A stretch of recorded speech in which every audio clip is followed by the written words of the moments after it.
The kick's power comes from the torque generated by the rotation of the hips. It's the same principle that cracks a whip. Turning the hips just a few degrees forces the foot to travel a much greater distance and creates a lot of speed as it does.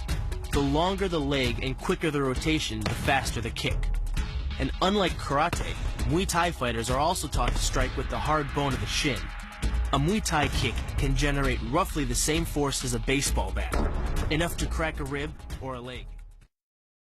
Basically, it works like a point of a knife.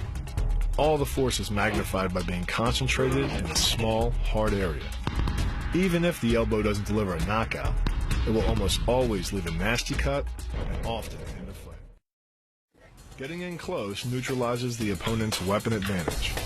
Then, in the clinch, we bring the power of the knee to bear. Unlike the kick, which relies on rotation to create power, the knee gets its power from leverage. Pulling our opponent down as we drive the knee up can deliver up to 2.5 tons of force, enough to lift a car.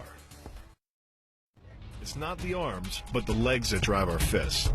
Like a piston, the explosive power of the legs is capable of generating hundreds of pounds of force, all to a very vulnerable area, the soft underside of the opponent's jaw.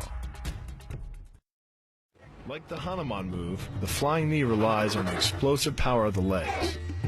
But rather than spread the power of our blow over two fists, it concentrates it into the spear point of the knee and combines it with the force of gravity. It's the equivalent of hitting our opponent in the chest with a sledgehammer.